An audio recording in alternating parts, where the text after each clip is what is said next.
यीशु शरीर में परमेश्वर है?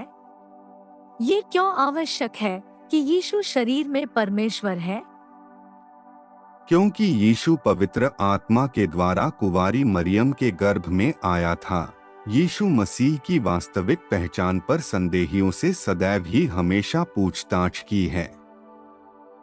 यह संदेह मरियम के मंगेतर यूसुफ के साथ आरंभ हुआ, जो उससे विवाह करने के लिए डर गया था जब मरियम ने उसे बताया कि वह गर्भवती थी। उसने उसे अपनी पत्नी के रूप में तब ले लिया जब स्वर्गदूत ने इस बात पुष्टि की कि वह जिस बच्चे को अपने पेट में लिए हुए है वह परमेश्वर का पुत्र था। मसीह के जन्म से सैकड़ों वर्ष पहले ही भविष्यद्वक्ता यशायाह ने परमेश्वर के पुत्र के आने की भविष्यवाणी की थी। क्योंकि हमारे लिए एक बालक उत्पन्न हुआ, हमें एक पुत्र दिया गया है और प्रभुता उसके कांधे पर होगी और उसका नाम अद्भुत युक्ति करने वाला, पराक्रमी परमेश्वर, अनंत काल का पिता और शांति का राजकुमार रखा जाएगा।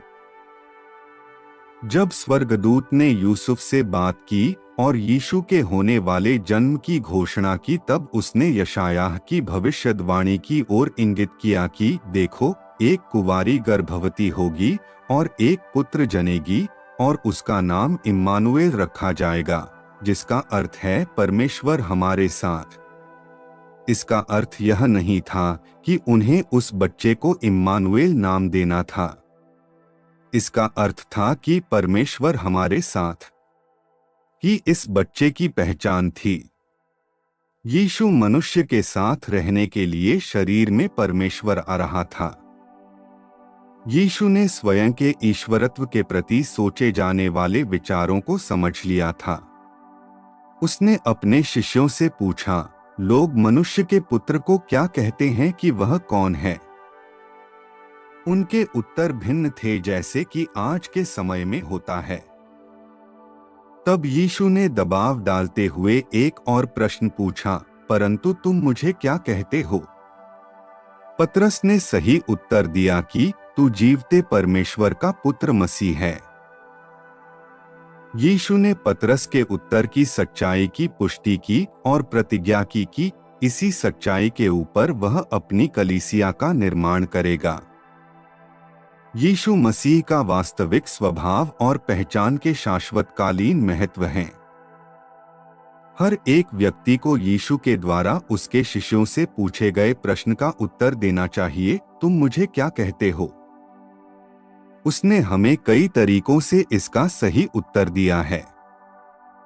यूहन्ना 14:9-10 में यीशु ने कहा है कि यीशु ने उससे कहा, जिसने मुझे देखा है उसने पिता को देखा है। तू क्यों कहता है कि पिता को हमें दिखा? क्या तू विश्वास नहीं करता कि मैं पिता में हूँ और पिता मुझ में है? ये बातें जो मैं तुमसे कहता हूँ अपनी ओर से नहीं कहता, परंतु पिता मुझ में रहकर अपने काम करता है।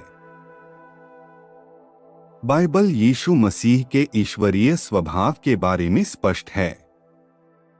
फिलिप्पियों 2:6-7 कहता है कि यद्यपि यीशु ने परमेश्वर के स्वरूप में होकर भी परमेश्वर के तुल्य होने को अपने वश में रखने की वस्तु न समझा, वरन अपने आप को ऐसा शून्य कर दिया और दास का स्वरूप धारण किया और मनुष्य की समानता में हो गया। कुलुस्सियों 2:9 कहता है कि उसमें ईश्वरत्व की सारी परिपूर्णता सदैव वास करती है। यीशु पूरी तरह से परमेश्वर और पूरी तरह से मनुष्य है और उसके देहधारण का तथ्य अत्यंत महत्वपूर्ण है। उसने एक मनुष्य की तरह जीवन को यापन किया। वह परीक्षा में पड़ा, परंतु उसने कभी कोई पाप नहीं किया। यीशु को हमारे पाप के लिए स्वीकार्य होने के लिए बलिदान देने से पहले एक पवित्र परमेश्वर की सभी शर्तों को पूरा करना था। उसे मसीह के बारे में की गई 300 से अधिक भविष्यवाणियों को पूरा करना पड़ा, जिन्हें भविष्यद्वक्ताओं के द्वारा परमेश्वर ने किया था। मनुष्य के पाप में पतित होने के पश्चात परमेश्वर के साथ सही होने का एकमात्र तरीका निर्दोष बलिदान का लहू बहाया जाना है। यीशु ऐसा अंतिम सिद्ध बलिदान था कि जिसने सदैव के लिए पाप के विरुद्ध परमेश्वर के क्रोध को संतुष्ट कर दिया। उसके ईश्वरीय स्वभाव ने उसे एक उद्धारक के काम को पूरा करने लिए उपयुक्त बना दिया। उसके मानवीय शरीर ने उसे छुटकारा देने के लिए आवश्यक लहू को बहाए जाने की अनुमति प्रदान की। पाप स्वभाव के साथ कोई भी मनुष्य ऐसे ऋण का भुगतान नहीं कर सकता है, पूरे संसार के पापों के लिए बलिदान बनने की शर्तों को पूरा नहीं कर सकता है। यदि यीशु मात्र एक अच्छा व्यक्ति होता, जैसा कि कुछ लोग दावा करते हैं, तो उसके पास भी पाप स्वभाव होता और वह सिद्ध नहीं होता। ऐसी स्थिति में उसकी मृत्यु और पुनरुत्थान में हमारे बचाए जाने की कोई सामर्थ्य नहीं होती। क्योंकि यीशु शरीर में ईश्वर था, वही अकेला उस ऋण का भुगतान कर सकता था जिसे हमारे द्वारा परमेश्वर को दिया जाना चाहिए था। मृत्यु और कब्र पर उसकी विजय उन सबों के लिए जय को ले आई है जो उसके ऊपर विश्वास रखते हैं। यीशु मसीह कौन है? जानने के लिए दिए गए वीडियो पर क्लिक करें।